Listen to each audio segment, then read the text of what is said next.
शक्ति धनेश गणेश जाकृपालु सर्वज्ञ को हियधारत मुनि ध्यान ताको होत उपाधि तै मोमय मिथ्या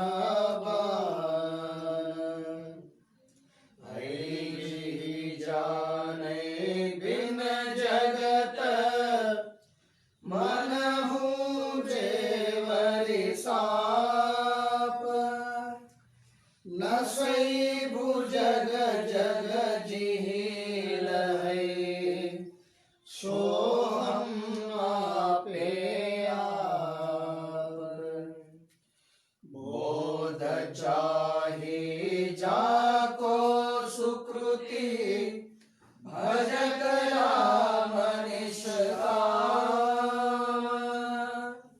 सो मेरो है आत्मा काको करो प्रणाम जो सुख नित्य प्रकाश विभो नाम रूप आधार मति न लकै जे मति लकै सो मैं शुद्ध अपार सो मैं शुद्ध अपार।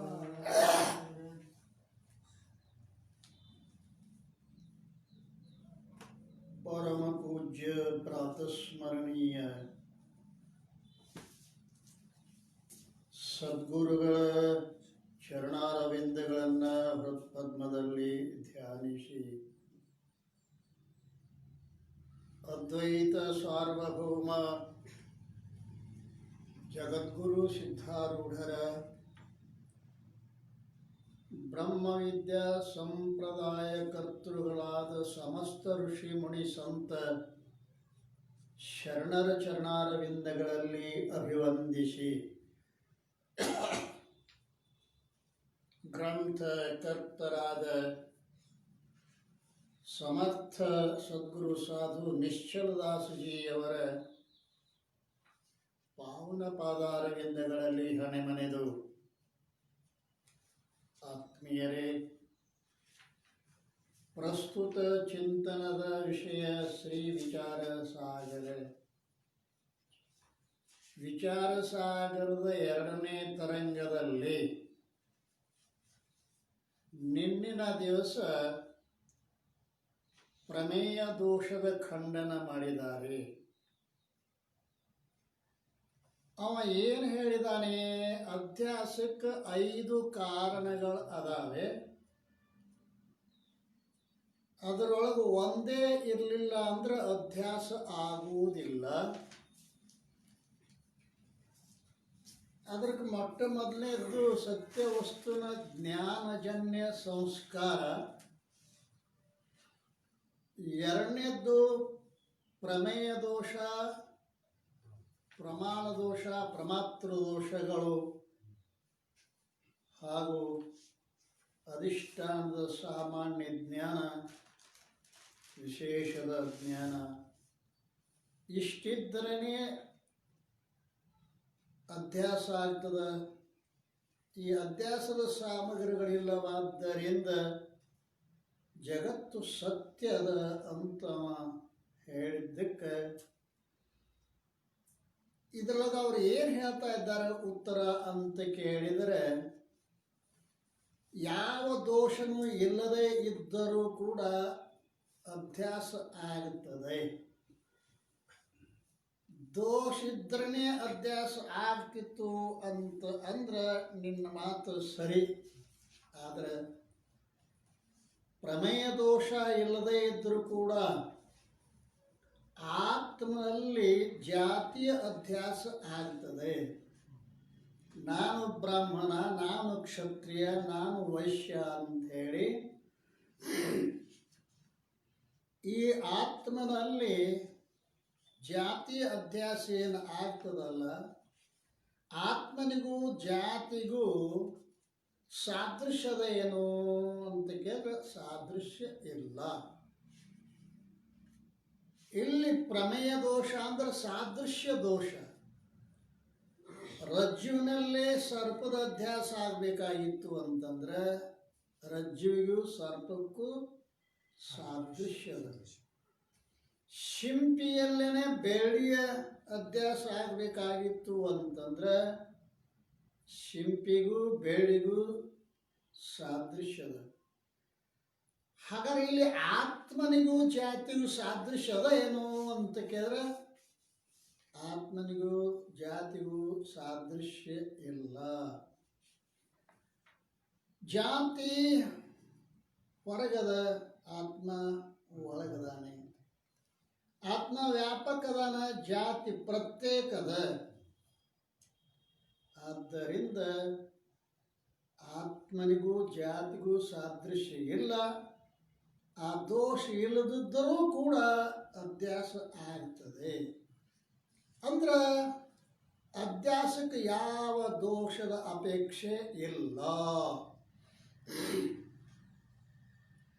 ಅದರಂತೆ ಶಂಖದಲ್ಲಿ ಹಳದಿ ಬಣ್ಣದ ಅಧ್ಯಾಸ ಆಗ್ತದೆ, ಸಕ್ಕರೆಯಲ್ಲಿ ಕಹಿ ಅಧ್ಯಾಸ ಆಗ್ತದೆ. ಸಕ್ಕರೆಗೂ ಕಹಿಗೂ ಸಾದೃಶ್ಯ ಇಲ್ಲ. ಪೀತತ್ವ ಶುಭ್ರತ್ವಗಳು ಅವುಗಳಲ್ಲಿ ಸಾದೃಶ್ಯ ಇಲ್ಲ.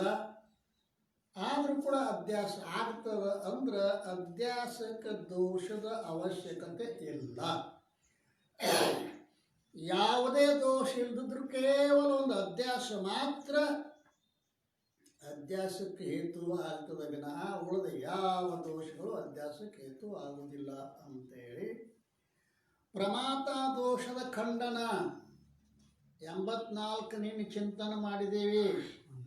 ಪರಮಾತ್ಮನಲ್ಲಿ ಲೋಭ ಭಯಾದಿಗಳಿದ್ರನ ಅಲ್ರಿ, ಯಾವನಲ್ಲಿ ಲೋಭದ ಅವನಿಗೆ ಶಂಕದ ಎಲ್ಲಿ ಶಿಂಪಿಯಲ್ಲಿ ಬೆಳ್ಳಿ ಅಧ್ಯಾಸ ಆಗ್ತದೆ. ಯಾವನಿಗೆ ಭಯ ಅದ ಅವನಿಗೆ ರಜ್ಜುವಿನಲ್ಲಿ ಸರ್ಪದ ಅಧ್ಯಾಸ ಆಗ್ತದೆ ಅಂತೇನು ಪೂರ್ವ ಪಕ್ಷಿ ಹೇಳ್ಯಾನ, ಅದು ಸಂಭವಿಸುವುದಿಲ್ಲ. ಅತ್ಯಂತ ಲೋಭರಹಿತವಾದ ವೈರಾಗ್ಯ ಪುರುಷನಿಗೂ ಕೂಡ ಶಿಂಪಿಯೊಳಗೆ ಬೆಳ್ಳಿ ಕಾಣಿಸ್ತದೆ, ಅಧ್ಯಾಸ ಆಗ್ತದೆ. ಅದಾಗಬಾರ್ದಾಗಿತ್ತು. ಆದ್ದರಿಂದ ಪ್ರಮಾತ್ರ ದೋಷ ಕೂಡ ಅಧ್ಯಾಸಕ್ಕೆ ಕಾರಣ ಆಗುವುದಿಲ್ಲ ಅಂತ ನಿನ್ನೆ ಹೇಳಿಕೊಂಡು ಬಂದೇವಿ. ಇವತ್ತ ಪ್ರಮಾಣ ದೋಷದ ಖಂಡನ. ಪ್ರಮಾಣ ದೋಷ ಏನು ಹೇಳ್ಯಾನ? ಪ್ರಮಾಣದಲ್ಲಿ ದೋಷ ಯಾವುದನ್ನು ಹೇಳ್ಯಾನ? ಪಿತ್ತ ಕಾಮಿಲಾದಿ. ನೇತ್ರದಲ್ಲಿ ಪಿತ್ತ ಕಾಮಿಲಾದಿ. ನೇತ್ರದಲ್ಲಿ ಕಾಮಿಲ ದೋಷ ಇತ್ತು ಅಂದ್ರೆ ಅವಾಗ ಹಳದಿಯಾಗಿ ಕಾಣಿಸ್ತದೆ ಅಂತ ಹೇಳ್ಕೊಂಡು ಬಂದಿದ್ದ. ಈಗ ಪ್ರಮಾಣ ದೋಷದ ಖಂಡನ ಮಾಡ್ತಾ ಇದ್ದಾರೆ. ಪ್ರಮಾಣದ ದೋಷವಾದರೂ ಅಧ್ಯಾಸಕ್ಕೆ ಕಾರಣ ಆಗುವುದಿಲ್ಲ. ಯಾಕೆ ಅಂತ ಕೇಳಿದರೆ ಸರ್ವ ಪುರುಷರಿಗೂ ರೂಪರಹಿತವಾದ ಯಾವ ಆಕಾಶವಿರುವುದೋ ಅದು ನೀಲ ರೂಪವುಳ್ಳದ್ದಾಗಿ ತೋರುತ್ತದೆ. ಆಕಾಶ ರೂಪರಹಿತದ. ಆಕಾಶದಲ್ಲಿ ರೂಪರಹಿತ ಇದ್ರೂ ಕೂಡ ಆಕಾಶದಲ್ಲಿ ನೀಲ ಬಣ್ಣ ತೋರ್ತದ ನೋಡ್ರಿ. ಮ್ಯಾಲ ನೋಡ್ರ ಆಕಾಶ ನೀಲ್ ತೋರ್ತದ ಇಲ್ಲ? ಆ ಮ್ಯಾಲಿನ ಆಕಾಶ ನಮ್ಮ ಕಣ್ಣು ಮುಂದ ಅದ. ಅಲ್ಲಿ ಕಣ್ಣು ಮುಂದೆ ಇರ್ತಕ್ಕ ಆಕಾಶಕ್ಕೆ ಅದಲ್ಲಿ ನೀಲ್ ಇಲ್ಲ. ನೀಲ್ ಇಲ್ಲ ಆದ್ರೂ ನೀಲ್ ತೋರ್ತದ ಅಂದ್ರೆ ಏನಕ್ಕತಿ? ದೋಷ ಇಲ್ಲದಿದ್ರೂ ಕೂಡ ಅಧ್ಯಾಸ ಆಗ್ತದೆ. ಎಲ್ಲರಿಗೂ ಕಾಣಿಸ್ತದ. ಯಾವನೋ ಅಪ್ಪನಲ್ಲಿ ಕಣ್ಣಾಗ ದೋಷ ಇತ್ತರು ಒಬ್ಬನಿಗೆ ಕಾಣಿಸ್ಬೇಕಾಗಿತ್ತು ಆಕಾಶದಲ್ಲಿ ನೀಲತ್ವ. ಎಲ್ಲ ಪುರುಷರಿಗೂ ಆಕಾಶ ನೀಳತ್ತು ತೋರ್ತದೆ.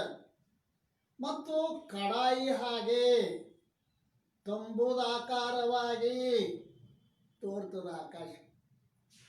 ಬಯಲಾಗ ನಿಂತು ನೋಡ್ರಿ, ಒಂದು 4-5 ಕಿಲೋಮೀಟರ್ ಆಚೆ ಕಡೆ ನೆಲಕ್ಕೆ ಹತ್ತಿದಂಗೆ ಕಾಣಿಸ್ತದ. ಹತ್ತದನು ಗಾಡಿ ತೊಗೊಂಡ್ಬೇಕಾರೆ ಹೋಗಿ ಬರ್ರಿ, ಹತ್ತದೇನ ಅಲ್ಲರಿ?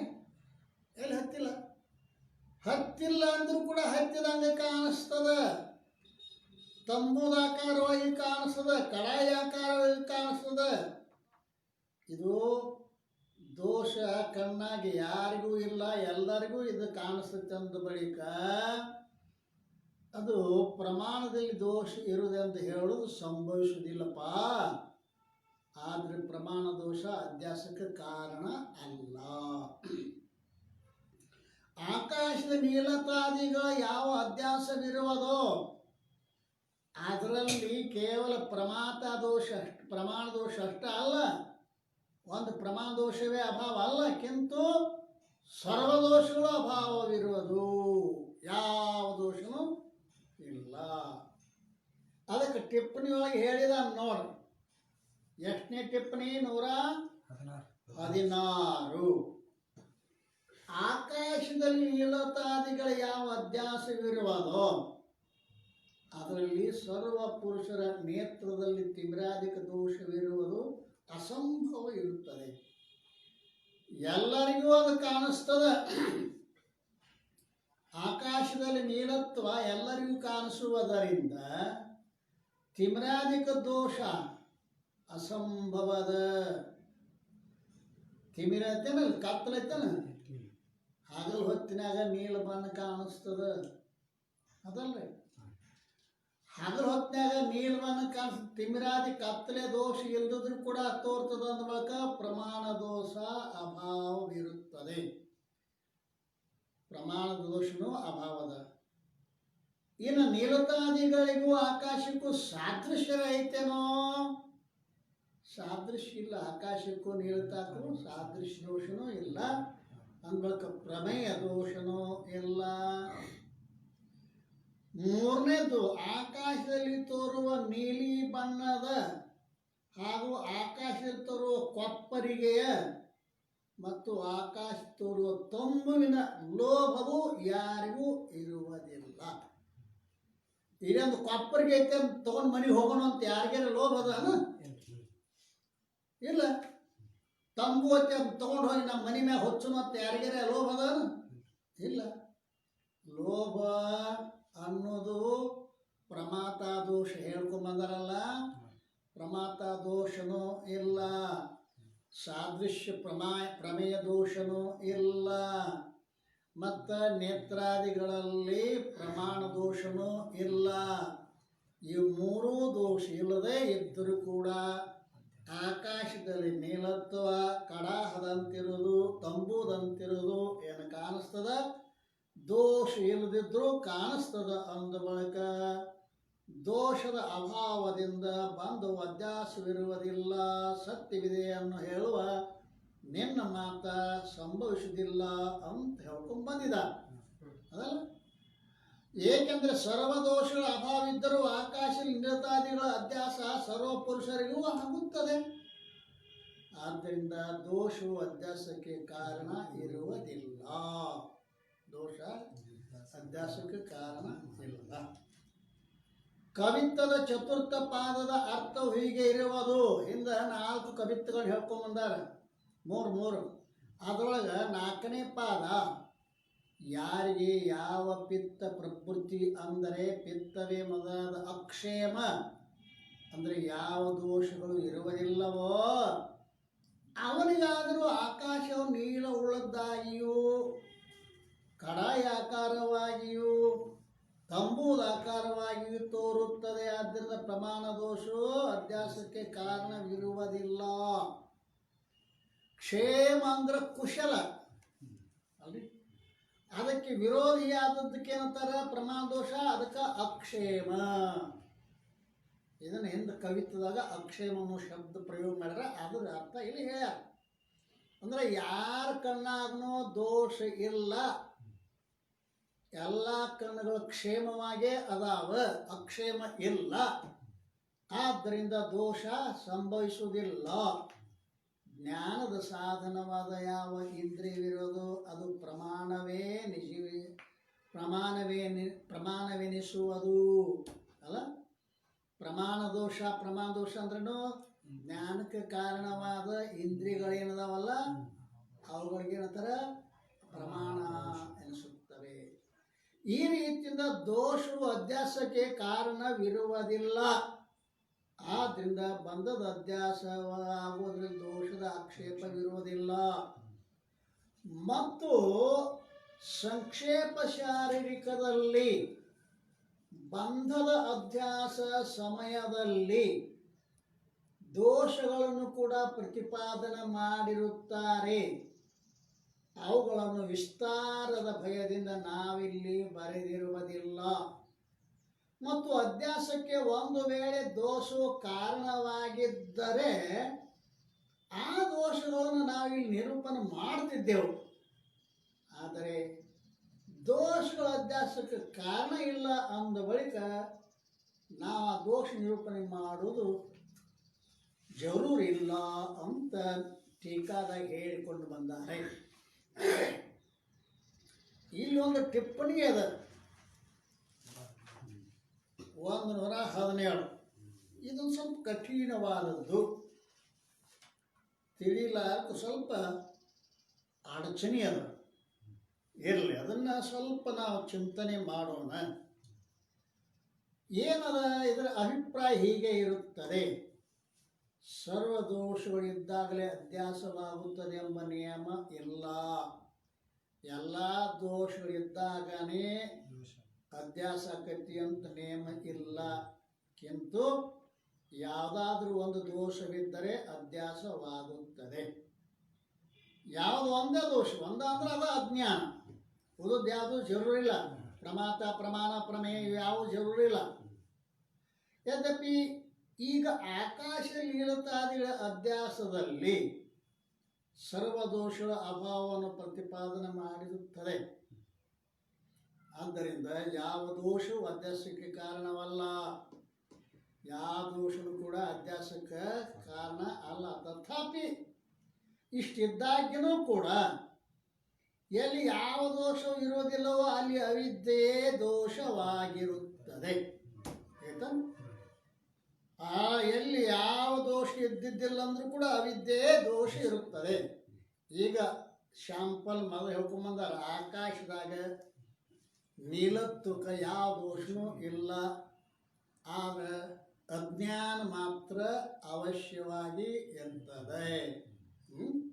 ಆ ಅಜ್ಞಾನದಿಂದಲೇ ನಮಗೇನಾಕತಿ ಯಥಾರ್ಥವಾದ ತಿಳುವಳಿಕೆ ಇಲ್ಲದಿರುವುದರಿಂದ ಆಕಾಶದಲ್ಲಿ ನೀಲತ್ತು ಇರುವುದೇ ಇಲ್ಲ ಅನ್ನುವಂತಹ ಅದಲ್ರಿ ಈ ತಿಳುವಳಿಕೆ ಇಲ್ಲದಿರುವುದರಿಂದ ಈ ಅಜ್ಞಾನದಿಂದ ಆಕಾಶ ನೀಲತ್ತ ತೋರ್ತತಿ. ಅಂದ್ರೆ ಒಂದು ಪ್ರಮಾತ ಪ್ರಮಾಣ ಪ್ರಮೇಯ ದೋಷ ಇಲ್ಲ.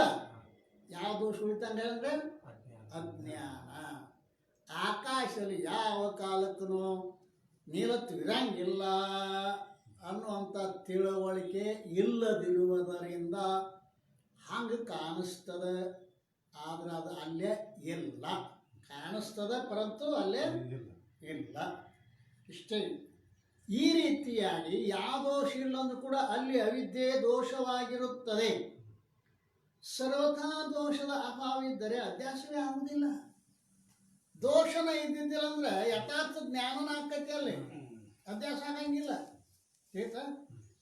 ಹಗ್ಗದ ಜ್ಞಾನ ಇತ್ತಂದ್ರೆ ಹಗ್ಗ ಅಲ್ಲಿ ಹಾವು ಯಾಕೆ ಬರ್ತದ? ಯಾವ ದೋಷನೂ ಇಲ್ಲ. ಹಗ್ಗದ ಅಜ್ಞಾನ ಒಂದು ದೋಷ ಇರುವುದರಿಂದ ಸರ್ಪ ಪ್ರತೀತಿ ಆಗ್ತದೆ. ಆದ್ದರಿಂದ ಅವಿದ್ಯೆ ದೋಷವಾಗಿರುತ್ತದೆ. ಸರ್ವತಾ ದೋಷದ ಅಭಾವ ಇದ್ದರೆ ಅಧ್ಯಾಸ ಆಗುವುದಿಲ್ಲ. ಆದ್ದರಿಂದ ಮಧುಸೂದನ ಸ್ವಾಮಿಗಳು ಅದ್ವೈತ ಸಿದ್ಧಿಯಲ್ಲಿ ದೋಷಜನ್ಯತ್ವ ಭ್ರಮದ ಲಕ್ಷಣವೆಂದು ಹೇಳಿದ್ದಾರೆ. ಮಧುಸೂದನ ಸರಸ್ವತಿ ಅಂತ ಒಬ್ಬ ಮಹಾತ್ಮರಾಗಿ ಹೋಗಿದ್ದಾರೆ. ಅವರ ಅದ್ವೈತ ಸಿದ್ಧಿ ಅಂತ ಒಂದು ಸುಂದರವಾದ ಗ್ರಂಥ ಬರೆದಾನೆ. ಆ ಅದ್ವೈತ ಸಿದ್ಧಿ ಗ್ರಂಥ ದೋಷಜನ್ಯತ್ವ ಭ್ರಮದ ಲಕ್ಷಣವೆಂದು ಹೇಳಿದ್ದಾರೆ. ದೋಷಜನ್ಯ ಅಂದ್ರೆ ದೋಷದಿಂದಲೇ ಹುಟ್ಟೈತಿ ಅಂತ. ಅಂದ್ರೆ ಅಲ್ಲಿ ಯಾವ ದೋಷ ಇಲ್ಲ ಅಂದ್ರೆ ಅಜ್ಞಾನ ಅಂತ ಅವ್ರು ದೋಷ ಇಟ್ಟುಕೊಂಡು ದೋಷಜನ್ಯವೇ ಅಧ್ಯಾಸದ ಲಕ್ಷಣ ಭ್ರಮದ ಲಕ್ಷಣ ಅಂತ ಹೇಳ್ಯಾರ. ಸರ್ವದೋಷಗಳ ಅಭಾವದಿಂದ ಯಾವ ಅಧ್ಯಾಸ ನಿರೂಪಣೆ ಮಾಡಿರುವರೋ ಅದು ಇಲ್ಲಿ ಪ್ರೌಢಿವಾದವಾಗಿರುತ್ತದೆ. ಯಾವ ದೋಷನೂ ಇಲ್ಲ ಅಂತ ಹೇಳ್ಯಾರಲ್ಲ ಮುಖತಾ ಇಲ್ಲಿ ಮ್ಯಾಗ ಟಿಪ್ಪಣಿ ಟೀಕಾದಾಗ ಹೇಳಿರಲ್ಲ, ಸುಮ್ ಪ್ರೌಢಿವಾದ ಅಂತ. ಅದನ್ನು ನಮ್ಮದೇ ಶ್ರೇಷ್ಠ ಅಂತ ಹೇಳುವಾದಕ್ಕೆ ಪ್ರೌಢಿವಾದ ಅಂತ ಕರೀತಾರೆ. ಮುಂದೆ ಹೇಳ ನಾವು ಪ್ರೌಢಿವಾದ ಅಂದ್ರೇನು ಏನಂತಾರೆ? ಪ್ರೌಢಿ ಅಂದರೆ ತನ್ನ ಉತ್ಕೃಷ್ಟತೆಗೋಸ್ಕರ ಯಾವ ವಾದ ಅಂದರೆ ಕಥನವಿರುವುದೋ ಅದು ಪ್ರೌಢಿವಾದ. ತನ್ನ ಹೆಚ್ಚಿನಗೋಸ್ಕರವಾಗಿ, ತನ್ನ ಹೆಚ್ಚತೆಗೋಸ್ಕರವಾಗಿ, ತನ್ನ ಶ್ರೇಷ್ಠತೆಗೋಸ್ಕರವಾಗಿ ಜಬರ್ದಸ್ತವಾಗಿ ಏನು ಹೇಳ್ತಕ್ಕಂಥದ್ದಿರ್ತೈತಲ್ಲ ಅದಕ್ಕೆಂತಾರೆ ಪ್ರೌಢಿವಾದ ಅಂತಾರೆ.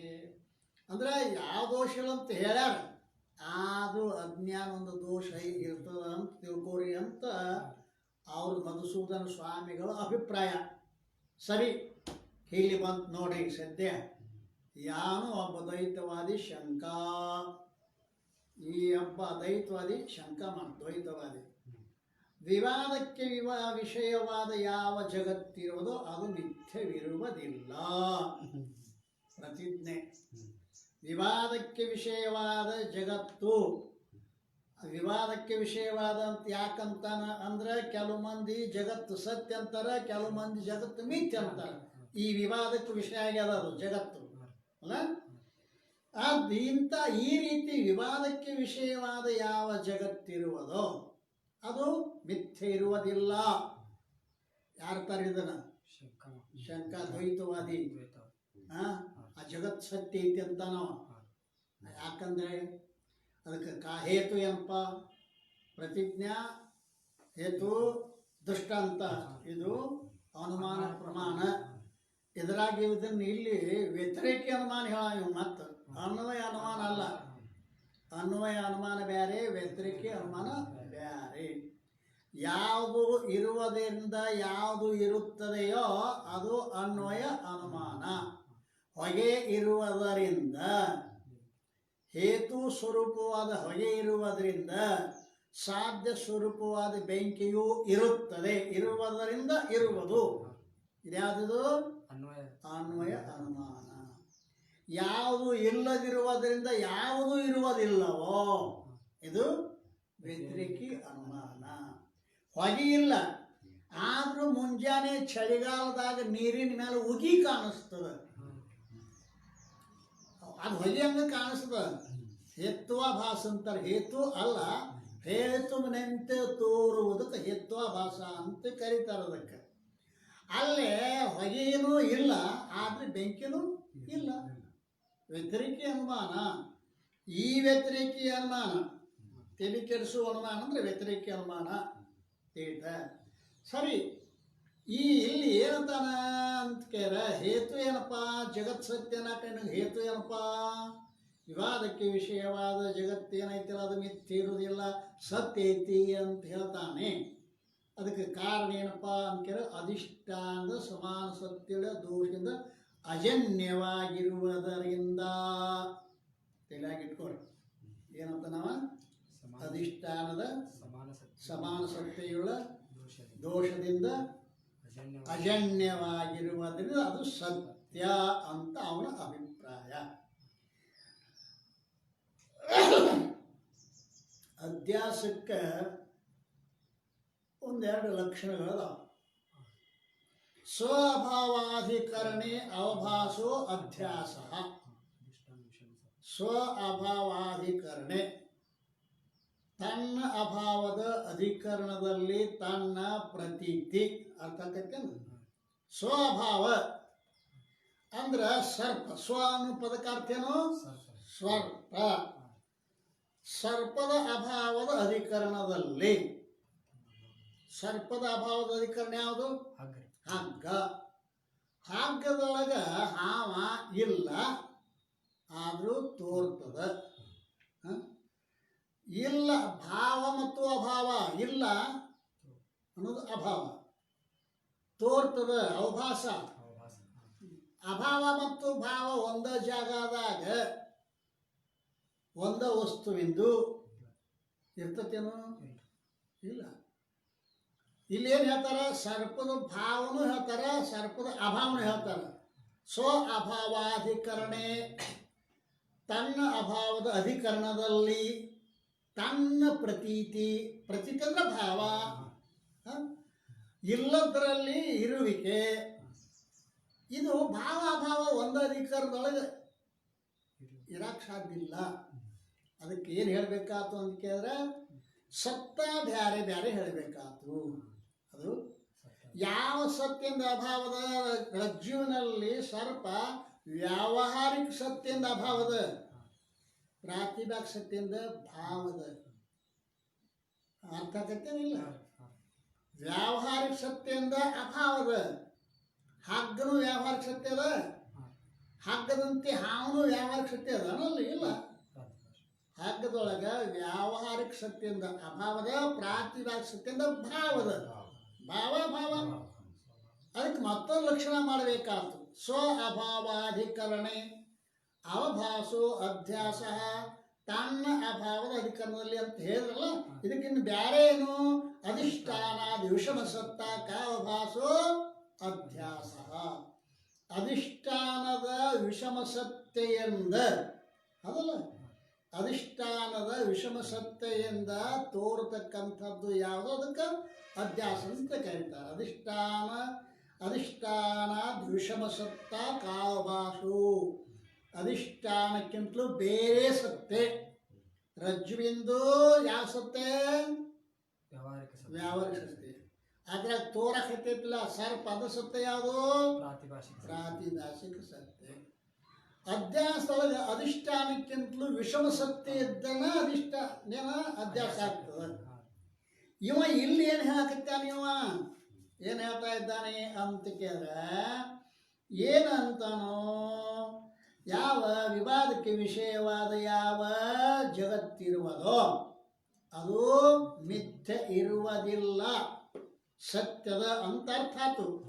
ಏಕೆಂದರೆ ಅಧಿಷ್ಠಾನದ ಸಮಾನ ಸತ್ಯದ ದೋಷದಿಂದ ಅಜನ್ಯವಾಗಿರುವುದರಿಂದ. ಈಗೇನಾದಂಗಾತು?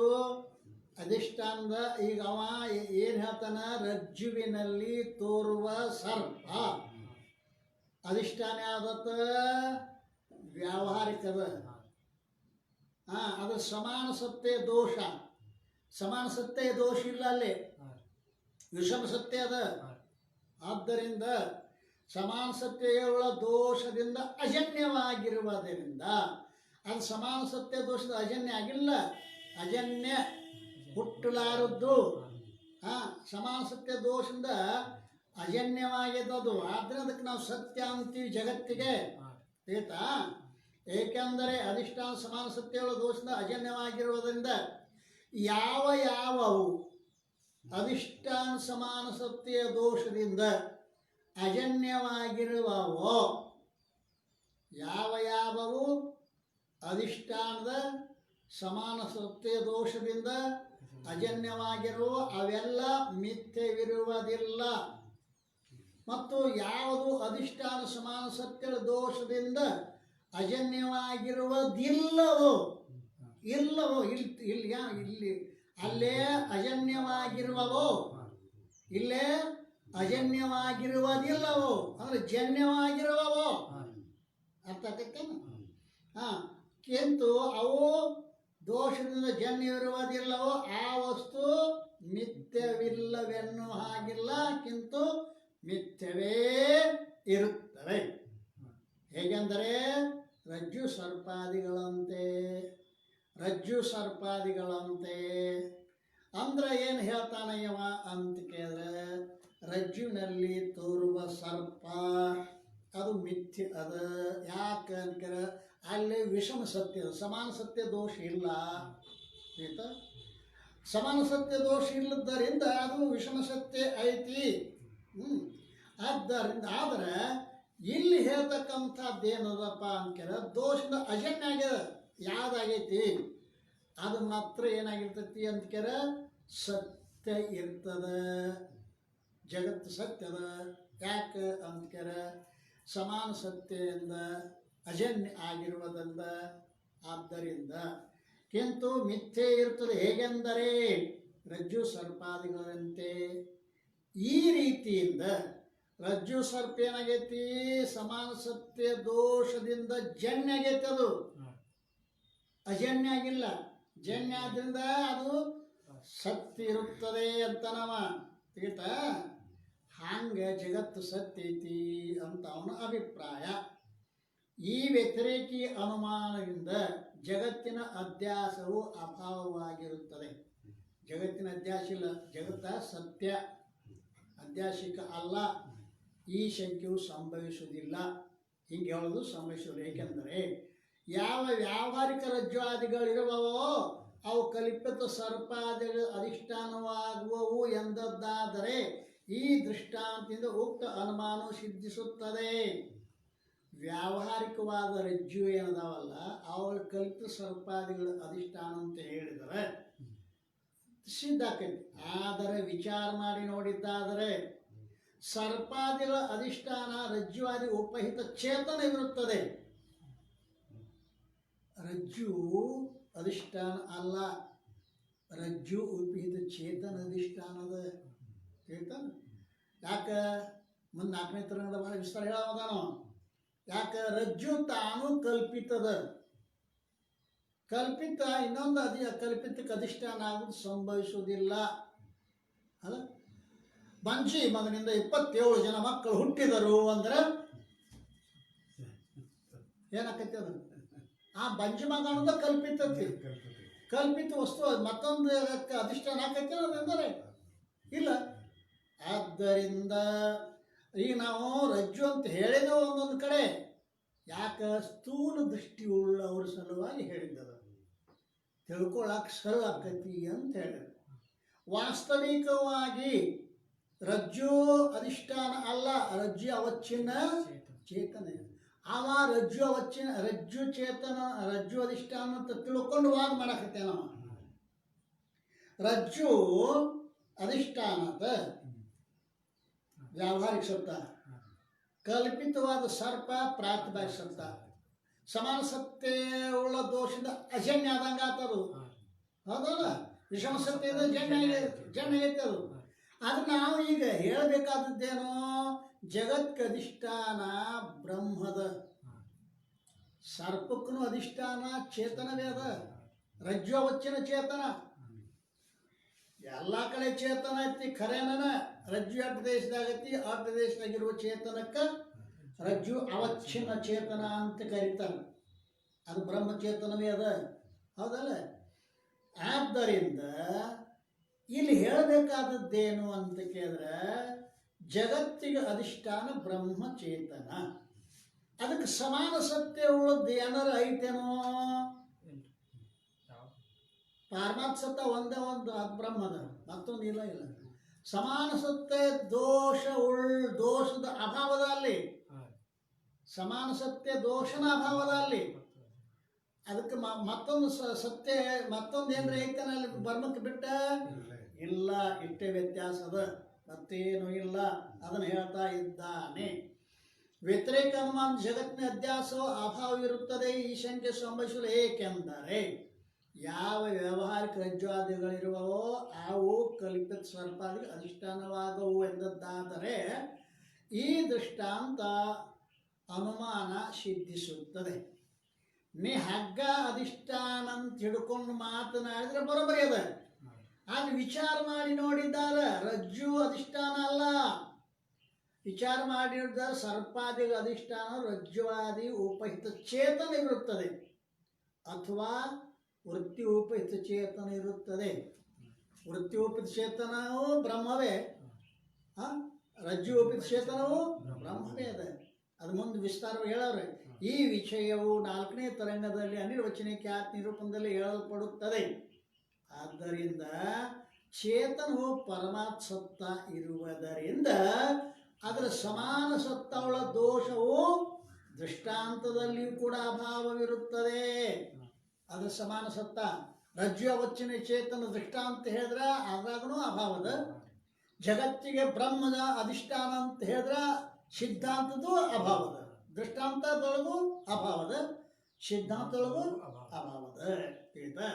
ಅಥವಾ ಮುಖ್ಯ ಸಿದ್ಧಾಂತ, ವೇದಾಂತದಲ್ಲಿ ಮುಖ್ಯ ಸಿದ್ಧಾಂತ ಅನ್ನೋದು ಅದಕ್ಕೆ ದೃಷ್ಟಿ ಸೃಷ್ಟಿವಾದ ಅಂತ ಕರೀತಾರೆ. ದೃಷ್ಟಿ ಸೃಷ್ಟಿವಾದ, ಸೃಷ್ಟಿ ದೃಷ್ಟಿವಾದ, ಇದ್ರೊಳಗೆ ಏನು ಫರಕ್ ಅದ ಅಂತ ಕೇಳಿದ್ರೆ, ಸೃಷ್ಟಿ ಮೊದಲತಿ, ಆಮೇಲೆ ನಮ್ಮ ನೇತ್ರೂಪ ದೃಷ್ಟಿ ಹೋಗಿ ಆ ವಸ್ತುನ ಜ್ಞಾನ ಮಾಡ್ಕೋತತಿ. ಇದು ಸೃಷ್ಟಿ ದೃಷ್ಟಿವಾದ. ಈಗ ಅದು ದೃಷ್ಟಿ ಸೃಷ್ಟಿವಾದ. ದೃಷ್ಟಿ ಸಮಕಾಲದಲ್ಲೇ ಆ ವಸ್ತು ಉತ್ಪತ್ತಿಯಾಗಿ ತೋರ್ತದ ಅಂತ ಹೇಳೋದು ದೃಷ್ಟಿ ಸೃಷ್ಟಿವಾದ. ದೃಷ್ಟಿ ಸೃಷ್ಟಿವಾದಾಗ ಎರಡೇ ಚೇತನ, ಒಂದು ಪಾರಮಾರ್ಥಿಕ ಪಾರಮಾರ್ಥಿಕ ಸತ್ತ, ಉಳಿದೆಲ್ಲ ಪ್ರಾತಿಭಾಷಿಕ ಸತ್ತ. ಅಲ್ಲೇ ದೃಷ್ಟಿ ಸೃಷ್ಟಿವಾದ. ಸೃಷ್ಟಿ ದೃಷ್ಟಿವಾದ ಮೂರು ಸತ್ತ: ಪಾರಮಾರ್ಥಿಕ, ವ್ಯಾವಹಾರಿಕ, ಪ್ರಾತಿಭಾಷಿಕ, ಮೂರು ಸತ್ತ. ಇಲ್ಲಿ ದೃಷ್ಟಿ ಸೃಷ್ಟಿವಾದದಿಂದ ಸರ್ವಕಾರ್ಯವು ಪ್ರಾತಿಭಾಷಿಕ ಸತ್ತ ಇರುವುದರಿಂದ, ದೃಷ್ಟಿ ಸೃಷ್ಟಿವಾದಾಗ ಎಲ್ಲ ಕಾರ್ಯದಿಂದವು ಪ್ರಾತಿಭಾಷಿಕ ಅದಾವ. ಬ್ರಹ್ಮ ಒಂದು ಪಾರಮಾರ್ಥಿಕ, ಉಳಿದೆಲ್ಲನೂ ಹಾಗಾದಾಗಿನ ಹಾವು ಹಿಡೀರಿ ಅಥವಾ ವ್ಯಾವಹಾರಿಕ ಪದಾರ್ಥಗಳ ಹಿಡೀರಿ, ಅವೆಲ್ಲ ಏನದ ಪ್ರಾತಿಭಾಷಿಕ. ದೃಷ್ಟಾಂತದಲ್ಲಿ ರಜ್ಜು ಸರ್ಪಾದಿಗಳ ಮತ್ತು ದಾಷ್ಟ್ರಾಂತದಲ್ಲಿ ಜಗತ್ತಿನ ವಿಲಕ್ಷಣತೆ ಅಭಾವ. ಒಂದೇ ಚೇತನವು ಏನಾಗೈತಿ, ಸರ್ಪಾದಿಗಳಿಗೂ ಅಧಿಷ್ಠಾನ ಆಗೈತಿ, ಘಟಾದಿಗಳಿಗೂ ಅಧಿಷ್ಠಾನ ಐತಿ. ಒಂದೇ ಚೇತನ ರಜ್ಜು ಅವಚ್ಚಿನ ಚೇತನ ಅನಿಸಿಕೊಂಡು ಸರ್ಪಕ್ಕೆ ಅಧಿಷ್ಠಾನ ಆಯ್ತು. ಈ ಬ್ರಹ್ಮಚೇತನ ಅನಿಸಿಕೊಂಡು ಜಗತ್ತಿಗೆ ಅಧಿಷ್ಠಾನ ಆಯ್ತು. ಒಂದೇ ಚೇತನ, ವ್ಯಾವಹಾರಿಕನೂ ಅಧಿಷ್ಠಾನ, ಪ್ರಾತಿಭಾಷಿಕನು ಅದು ಅಧಿಷ್ಠಾನ ಐತಿ. ಅಂದ ಬಳಿಕ ಎರಡೇ ಸತ್ತ, ಒಂದು ಪಾರಮಾರ್ಥಿಕ, ಉಳಿದೆಲ್ಲ ಪ್ರಾತಿಭಾಷಿಕ. ಆದ್ದರಿಂದ ರಜ್ಜು ಸರ್ಪಾದಿಗಳ ಮತ್ತು ದಾಷ್ಟಾಂತ ಜಗತ್ತಿನ ವಿಲಕ್ಷಣತೆ ಅಭಾವ. ಅದಕ್ಕೆ ಯಾವ ವಿಲಕ್ಷಣತೆ ಇಲ್ಲ. ಒಂದೇ ಚೇತನವು ರಜ್ಜು ಸರ್ಪಾದಿಗಳಿಗೂ ಮತ್ತು ಘಟಾದಿಗಳಿಗೂ ಅಧಿಷ್ಠಾನವಾಗಿರುತ್ತದೆ. ಅಲ್ರಿ, ಒಂದೇ ಚೇತನವೇ ಘಟಾದಿ, ವ್ಯಾವಹಾರಿಕ ಘಟಾದಿಗಳಿಗೂ ಪ್ರಾತಿಭಾಷಿಕ ಸರ್ಪಾದಿಗಳಿಗೂ ಅದೇ ಒಂದೇ ಚೇತನ ಅಧಿಷ್ಠಾನ ಇದೆ. ಆದ್ದರಿಂದಲೂ ಕೂಡ ಅಧಿಷ್ಠಾನ ಸಮಾನ ಸತ್ಯಗಳ ದೋಷದ ಅಭಾವ ಇರುತ್ತದೆ. ಅದಕ್ಕೆ ಮತ್ತೊಂದು ಸತ್ತ ಆಯ್ತೇನೋ, ಪಾರಮಾರ್ಥಿಕ ಸತ್ತ ಒಂದದ. ಜಗತ್ತಿಗೆ ಅಧಿಷ್ಠಾನವಾದ ಬ್ರಹ್ಮ ಪಾರಮಾರ್ಥಿಕ ಸತ್ತ ಅದ. ಅದರ ಸಮಾನ ಸತ್ತ ಮತ್ತೊಂದು ಇಲ್ಲ. ಆದ್ದರಿಂದ ಅಭಾವತಿ. ಆದ್ದರಿಂದ ಸರ್ವ ಅಧ್ಯಾಸಗಳು ಅಧಿಷ್ಠಾನದಿಂದ ವಿಷಮ ಸತ್ತವುಳ್ಳ ದೋಷದಿಂದವೇ ಜನ್ಯವಿರುತ್ತವೆ. ಅಧ್ಯಾಸಗಳು ಅಧಿಷ್ಠಾನಕ್ಕಿಂತಲೂ ವಿಷಮ ಸತ್ಯಲ್ಲೇ ಏನಾಗ್ತಾವ ಅಂತ ಕೇಳಿದ್ರೆ ದೋಷದ ಜನ್ಯ ಇರ್ತಾವೆ. ಈ ರೀತಿಯಿಂದ ಹೇತು ದೃಷ್ಟಾಂತಗಳ ಅಭಾವದಿಂದ ಉಕ್ತ ವ್ಯತಿರೇಕಿ ಅನುಮಾನವು ಅಸಿದ್ಧಿಯಾಗುವುದು. ಈ ಕಾರಣದ ಪ್ರಪಂಚವು ಸತ್ಯವಿರುವುದಿಲ್ಲ, ಕಿಂತು ಮಿಥ್ಯವೇ ಇರುತ್ತದೆ. ಸತ್ಯ ಮಾಡಬೇಕಂತ ಹೇಳಿ ಈ ರೀತಿ ವ್ಯತಿರೇಕಿ ಅನುಮಾನವನ್ನು ಹೇಳಿದವ. ಸರ್ಪಕ್ಕೆ ರಜ್ಜು ಅಧಿಷ್ಠಾನ ಅಂತ ತಿಳ್ಕೊಂಡ ಈ ರೀತಿ ಹೇಳಿದವ. ವಾಸ್ತವಿಕ ವಿಚಾರ ಮಾಡಿ ನೋಡಿದ್ದಾದ್ರೆ ಆ ರಜ್ಜು ಅವಚ್ಚಿನ ಚೇತನ ಅಧಿಷ್ಠಾನದೇ.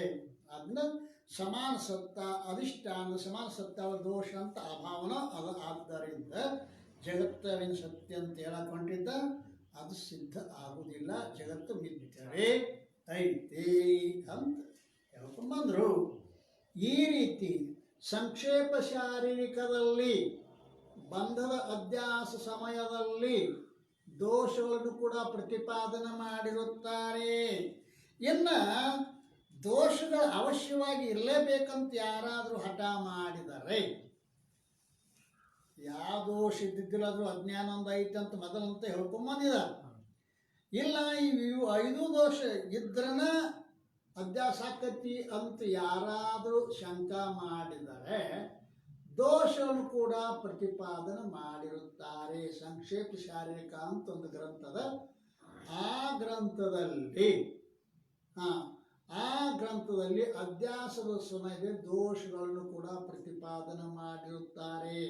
ದೋಷವನ್ನು ಹೇಳ್ಯಾರ. ಪ್ರಮಾತ್ರ ದೋಷ, ಪ್ರಮಾಣ ದೋಷ, ಪ್ರಮೇಯ ದೋಷ, ಅಧಿಷ್ಠಾನ, ಸಾಮಾನ್ಯ ಜ್ಞಾನ, ವಿಶೇಷದ ಅಜ್ಞಾನ, ಇದನ್ನು ಅಲ್ಲಿ ಹೇಳ್ಕೊಂಬಂದಿದ್ದಾರೆ. ಅದನ್ನು ಟಿಪ್ಪಣಿ ಒಳಗೆ ಹೇಳೋದಾನವ ಏನ್ರಿ. ಅವುಗಳನ್ನು ವಿಸ್ತಾರದ ಭಯದಿಂದ ನಾವಿಲ್ಲಿ ಬರೆದಿರುವುದಿಲ್ಲ. ಅವೆಲ್ಲ ಇಲ್ಲಿ ವಿಸ್ತಾರದ ಭಯ ಆಯ್ತು ಅಂಥೇಳಿ ಮ್ಯಾಗ ಯಾರು ಸಾಧು ನಿಶ್ಚಲ್ ದಾಸರು ಟೀಕಾದಾಗ ಕೈ ಬಿಟ್ಟು ಇಷ್ಟು ಹೇಳಿ. ಆದರೆ ಕೆಳಗೆ ಪಂಡಿತ್ ಪೀತಾಂಬರಜಾರ ಅದಾರಲ್ಲ, ಬಾಯಿಲ್ ನಾ ಹೇಳ್ತೀನಿ ಬಾಯಿಲ್ ಅಂತಾರೆ ಅವರು. ಎಲ್ಲೆಲ್ಲಿ ನನಗೆ ಕಟ್ಟಿನ ಆಕೈತಿ ಎಲ್ಲೆಲ್ಲಿ ನಾ ಇರ್ತಂತ ಹೇಳ್ತಾರೆ ಅವರು. ಕೆಳಗೆ ಏನು ಹೇಳ್ತಾ ಇದ್ದಾರೆ, ಇಲ್ಲಿ ಈ ಅಧ್ಯಾಸಕ್ಕೆ ಕಾರಣದ ದೋಷದ ಕಥನವಿರುವುದು. ಅಧ್ಯಾಸಕ ದೋಷಗಳನ್ನೆಲ್ಲ ಹೇಳ್ತಾರೆ ನೋಡಿ. ಏನೇನು ಹೇಳ್ತಾರೆ ಅಂತ ಪ್ರಮಾತ ದೋಷ ಹೇಳ್ತಾರೆ, ಆಮೇಲೆ ಪ್ರಮಾಣ ದೋಷ ಹೇಳ್ತಾರೆ, ಆಮೇಲೆ ಪ್ರಮೇಯ ದೋಷ ಹೇಳ್ತಾರೆ, ಸಾದೃಶ್ಯ ದೋಷ, ಪ್ರಮೇಯ ದೋಷ. ಪ್ರಮಾತ ದೋಷ ಅಂದ್ರೆ ಯಾವುದು ಗೊತ್ತಾಯ್ತಾ ನಿಮ್ಗೆ? ಪ್ರಮಾತ ದೋಷ ಅಂದ್ರೆ ಯಾವುದು? ಪ್ರಮಾತ ಅಂದ್ರೆ ಶಬಾಷ್ ಶಬಾಷ್ ಶಬಾಷ್. ಪ್ರಮಾತ ದೋಷ ಅಂದ್ರೆ ಲೋಭ ಭಯ. ನೋಡ ಪ್ರಮಾತ ದೋಷ ಹೆಂಗ್ ಮಜಾ ಹೇಳ್ತಾರೆ. ಪ್ರಮಾತ ದೋಷ ಅಂತಂದ್ರೆ ಯಾವುದು? ಯಾವ ವಿಕ್ಷೇಪದ ಹೇತು ಆಗಿರ್ತಕ್ಕಂಥ ಯಾವುದು ಶುಭಾಶುಭ ಕರ್ಮಗಳದಾವಲ್ಲ ಅಲ್ಲ, ನಮ್ಮ ಜೀವನ ಶುಭಾಶುಭ ಕರ್ಮಗಳು ಎಲ್ಲಿರ್ತಾವ ಅಂತ ಕೇಳಿದರೆ ವಿಕ್ಷೇಪ ಶಕ್ತಿ, ಸಮಷ್ಟಿ, ವ್ಯಷ್ಟಿ, ಸ್ಥೂಲ, ಸೂಕ್ಷ್ಮ, ಕಾರಣ, ದೇಹಗಳು, ಅವುಗಳ ಧರ್ಮ, ಇದು ವಿಕ್ಷೇಪ ಹೇಳ್ಕೊಂಡಲ್ಲ. ಆ ವಿಕ್ಷೇಪದೊಳಗೆ ಏನೇನು ಬರ್ತಾವ ಅಂತ ಕೇಳಿ ಸೂಕ್ಷ್ಮ ಶರೀರ ಬರ್ತತಿಲ್ಲ. ಆ ಸೂಕ್ಷ್ಮ ಶರೀರದೊಳಗೆ ಪುಣ್ಯ ಪಾಪಗಳ ಸಂಸ್ಕಾರ ಇರ್ತಾವ ಅದಲ್ರಿ. ಆ ಸಂಸ್ಕಾರವೇ ಪ್ರಮಾತ ದೋಷ ಇದೆ. ಪ್ರಮಾತ ದೋಷ ಅದ. ಆ ಸಂಸ್ಕಾರಗಳಿದೆ, ಪ್ರಮಾತ ದೋಷ ಸಿದ್ಧ ಮಾಡಿದರು. ಇನ್ನು ಪ್ರಮಾಣ ದೋಷ ಯಾವುದಪ್ಪ ಹೇಳ್ತಾರೆ. ಪ್ರಮಾಣ ದೋಷ ಏನು ಹೇಳ್ಯಾರು? ಪಿತ್ತ ಕಾಮಿಲಾದಿಗಳು ಪ್ರಮಾಣ ದೋಷ. ಸರಿ. ಚೇತನದಲ್ಲಿ ಅನ್ಯ ಪ್ರಮಾಣಗಳು ಅಭಾವವಿರುವ ದಶೆಯಿಂದ ಚೇತನದೊಳಗೆ ಮತ್ತೆ ಪ್ರಮಾಣಗಳು ಯಾವೂ ಇಲ್ಲ. ಚೇತನವೇ ಎಲ್ಲ ಪ್ರಮಾಣಕ್ಕೆ ಕಾರಣ ಇದೆ. ದ್ವೈತದಲ್ಲಿ ಪವನ ಉಂಟು, ಅದ್ವೈತದಲ್ಲಿ ಪವನವಿಲ್ಲ. ಪರಮಾಣ ಬೋಧ ಹೇಳ್ತಾರೆ. ಪವನ ಪ್ರಮಾಣ ಎಲ್ಲಿರ್ತತಿ? ಅದ್ವೈತದೊಳಗೆ ಪ್ರಮಾಣಗಳಿರ್ತಾವೆ, ದ್ವೈತದ ಪ್ರಮಾಣಗಳಿರ್ತಾವೆ. ಅದ್ವೈತದೊಳಗೆ ಪ್ರಮಾಣ ಅನ್ನೋದು ಸಿದ್ಧ ಆಗಂಗಿಲ್ಲ. ಅಂದ್ರೇನೋ ಚೇತನದಲ್ಲಿ ಅನ್ಯ ಪ್ರಮಾಣಗಳು ಅಭಾವಿರುವ ದಶೆಯಿಂದ ತನ್ನ ಸ್ವರೂಪವೇ ಪ್ರಮಾಣವಾಗಿರುವುದು. ಸ್ವಯಂ ಪ್ರಕಾಶವಾಗಿರ್ತಕ್ಕಂಥ ತನ್ನ ಸ್ವರೂಪವೇ ಪ್ರಮಾಣದ. ತನ್ನ ಸ್ವರೂಪ ಹೆಂಗದ? ಸ್ವಯಂ ಪ್ರಕಾಶದ. ಪ್ರಮಾಣದ ಅಪೇಕ್ಷೆ ಇಲ್ಲ ಅಲ್ಲಿ. ಸ್ವಯಂ ಪ್ರಕಾಶ ಇದ್ದದ್ದಕ್ಕೆ ಸ್ವಯಂ ಪ್ರಕಾಶ ಯಾವುದಿರುತ್ತೆ ಅಲ್ಲಿ ಪ್ರಮಾಣಗಳ ಅಪೇಕ್ಷೆ ಇರಂಗಿಲ್ಲ. ತೀರ್ಥಕ ಗೊತ್ತಕತ್ತಿಲ್ಲ, ನೇತ್ರಾದಿಗಳ ಪ್ರಮಾಣ ಅಪೇಕ್ಷೆ ಇರಂಗಿಲ್ಲ. ಈಟ ಚೇತನವೇ ಪ್ರಮಾಣ, ತನ್ನ ಸ್ವರೂಪವೇ ಪ್ರಮಾಣ. ಅದರೊಳಗೆ ಸ್ಥಿತವಾಗಿರುವಂಥ ಯಾವ ಅವಿದ್ಯೆ ಇರುವುದೋ ಅದು ಪ್ರಮಾಣ ದೋಷ ಅದಲ್ಲ. ಏನು ಸಿದ್ಧಾತು? ತನ್ನ ಸ್ವರೂಪವೇ ಪ್ರಮಾಣ. ಆ ತನ್ನ ಸ್ವರೂಪದೊಳಗೇನು ಅವಿದ್ಯೆ ಐತಿಲ್ಲ, ಅದೇ ಪ್ರಮಾಣ ದೋಷ. ಅರ್ಥಾತ ಎರಡು ಸಿದ್ಧ ಅದು. ಇನ್ನು ಪ್ರಮೇಯ ದೋಷ ಸಿದ್ಧ ಮಾಡ್ತಾನೆ. ಚೇತನದಲ್ಲಿ ನಿರಪೇಕ್ಷ ಅಂತರತೆ ಇರುವುದು, ಪ್ರಪಂಚದಲ್ಲಿ ಸಾಪೇಕ್ಷ ಅಂತರತೆ ಇರುವುದು ಅಲ್ಲ. ಅದರೊಳಗೂ ಅಂತರತೆ ಐತಿ, ಇದರೊಳಗೂ ಅಂತರತೆ ಐತಿ. ಆದರೆ ಚೇತನದಲ್ಲಿ ನಿರಪೇಕ್ಷಕ ಅಂತರತೆ, ಅಂತರಹಿತ ಐತಲ್ಲ. ನಿರಪೇಕ್ಷಕ ಅಂತರಹಿತದ, ಇದು ಸಾಪೇಕ್ಷಕ ಅಂತರಹಿತದ. ಇರುವುದರಿಂದ ಇದಲ್ಲದೆ ಚೇತನದಲ್ಲಿ ಪರಮಾರ್ಥ ಸತ್ಯ ವಸ್ತುತ ಇರುವುದು ಮತ್ತು ಪ್ರಪಂಚದಲ್ಲಿ ಅನಿರ್ವಚನೀಯ ವಸ್ತುತ ಇರುವುದು. ವಸ್ತುತಾದೊಳಗೂ ಸಾದೃಶ್ಯ ಆತು, ಪರಮಾರ್ಥ ವಸ್ತುತ ಮತ್ತು ವ್ಯಾವಹಾರಿಕ ವಸ್ತುತ, ಹೌದಲ್ಲ? ಅಥವಾ ಅನಿರ್ವಚನೀಯ ವಸ್ತುತ ಇರೋ ವಸ್ತುತ ಏನಾಯ್ತು? ಸಾದೃಶ್ಯ ದೋಷ ಆಗ್ತಲ್ಲ ಇದು. ಮತ್ತು ಪ್ರಪಂಚದಲ್ಲಿ ಸಾಪೇಕ್ಷಿಕ ಅಂತರ್ಥ ಮತ್ತು ಚೇತನದಲ್ಲಿ ನಿರಪೇಕ್ಷಿಕ ಅಂತರ್ಥ. ಇದೇನದ ಅಂತ ಕೇಳ ಸಾದೃಶ್ಯ. ಆದ್ದರಿಂದ ಅಂತರತ್ವದಿಂದಲೂ ಮತ್ತು ವಸ್ತುತ್ವದಿಂದಲೂ ಚೇತನದಲ್ಲಿ ಪ್ರಪಂಚದ ಸಾದೃಶ್ಯವಿರುತ್ತದೆ.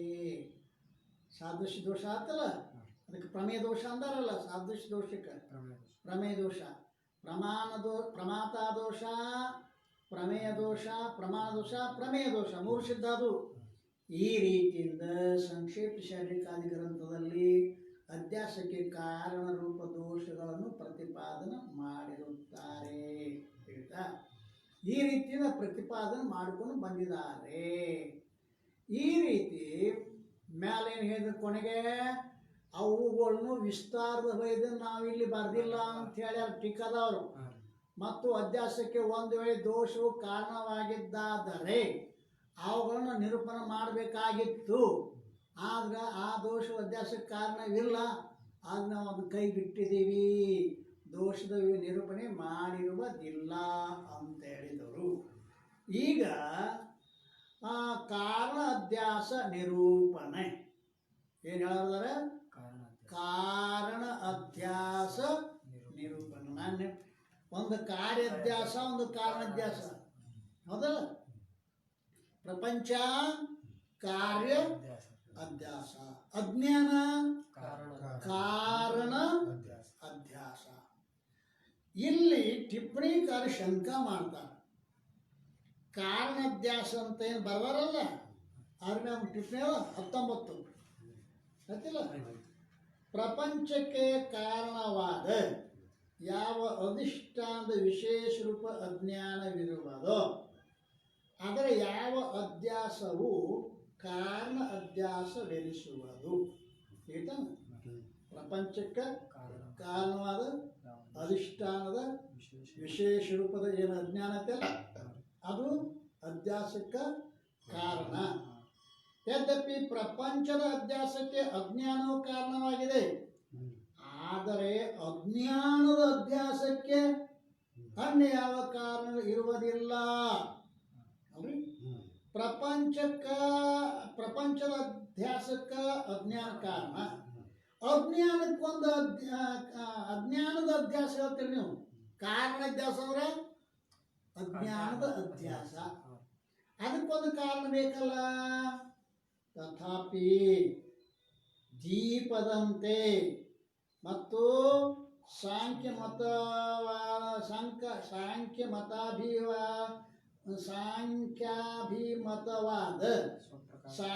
ಅಭಿಮತವಾದ ಸ್ವಪ್ರಕಾಶ ಆತ್ಮನಂತೆ, ನೈಯಾಯಿಕ ಅಭಿಮತವಾದ ಭೇದದಂತೆ ಅಜ್ಞಾನವು ಸ್ವಪರ ನಿರ್ವಾಹಕವಿರುತ್ತದೆ. ಆದರೆ ಅಧ್ಯಾಸ ಸಂಭವಿಸುತ್ತದೆ. ಅಜ್ಞಾನ ತಾನೇ ಕಾರಣ, ತಾನೇ ಕಾರ್ಯ, ಸ್ವಪರ. ಈಗ ಜಗತ್ತಿಗೆ ಕಾರಣ ಅಜ್ಞಾನ, ಕಾರ್ಯ ಜಗತ್ತು. ಅಜ್ಞಾನಕ್ಕೊಂದು ಕಾರಣ ಬೇಕಲ್ಲ ಅಂತಂದ್ರೆ ಅದು ಎರಡನ್ನೂ ತಾನೇ ಮಾಡ್ಕೋತದ. ಕಾರಣನೂ ತಾನೇ ಕತಿ, ಕಾರ್ಯವೂ ತಾನೇ ಕತಿ. ಹೆಂಗೆ ದೀಪದಂತೆ, ದೀಪ ನೋಡಲಾಕ ರೀ, ವಸ್ತುವನ್ನು ನೋಡಲಾಕ ಪ್ರಕಾಶದ ಅವಶ್ಯಕತೆ ಅದ. ದೀಪವನ್ನು ನೋಡ್ಲಾಕ ಪ್ರಕಾಶದ ಅವಶ್ಯಕತೆ ಎರಡು ತಾನೇ ಆಕೈತೆ ಅದು. ಹಾಗೆ ಇನ್ನು ಸಾಂಖ್ಯ ಮತದೊಳಗೆ ಅವರು ಆತ್ಮ ಸ್ವಪ್ರಕಾಶ ಅಂತ ಹೇಳ್ಕೊಂಬಂದಾರ. ಅವರು ಕಾರ್ಯ ಕಾರಣ ಎರಡು ಆಕೈತೆ ಅಂತ ಅಲ್ಲಿ ಒಪ್ಕೊಂಡು ಬಂದಿದ್ದಾರೆ. ಮತ್ತು ನೈಯಾಯಿಕರು ಭೇದ ತನಗೆ ತಾನೇ ಕಾರಣ ಅಂತ ಅವ್ರು ಒಪ್ಕೋತಾರೆ. ಅದನ್ನು ಭೇದಕ್ಕೆ ಮತ್ತೊಂದು ಕಾರಣ ಇಲ್ಲ. ತಾನೇ ಕಾರಣ ತಾನೇ ಕಾರ್ಯ. ಹಾಗೆ ಅಜ್ಞಾನಕ್ಕೊಂದು ಕಾರಣ ಅವಶ್ಯಕತೆ ಇಲ್ಲ. ತಾನೇ ಕಾರ್ಯಕತಿ ತಾನೇ ಕಾರಣ ಆಕತಿ ಅಂತ ಹೇಳಿ ಕಾರಣ ಅಧ್ಯಾಸ ನಿರೂಪಣೆ ಮಾಡ್ತಾ ಇದ್ದಾರೆ. ಆ ಕಾರಣ ಅಧ್ಯಾಸ ಹೇಗೈತಿ ಅನ್ನೋದನ್ನ ನಾಳಿನ ದಿವಸ ಚಿಂತನೆ ಮಾಡೋಣ.